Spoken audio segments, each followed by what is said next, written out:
Hi, I'm Chris Burgess, Senior Financial Consultant with TIAA.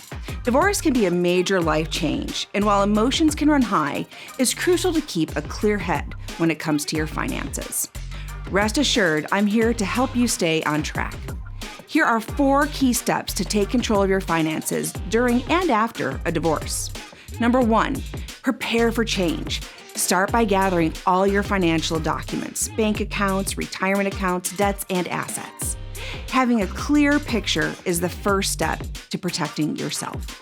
Number 2, splitting assets. Understand which assets need to be divided. That can include your home, retirement accounts, and even digital assets. Make sure you know what's yours, what's shared, and how it will be divided. Third, update your beneficiaries and wills. Don't overlook this. Make sure your beneficiaries are current on all your accounts: life insurance, retirement, plans, even your will. Number 4, plan for Social Security. If you were married for 10 years or more, you might be eligible for Social Security benefits based on your ex-spouse's record. It's worth looking into. Divorce can be tough, but it doesn't need to derail your financial future.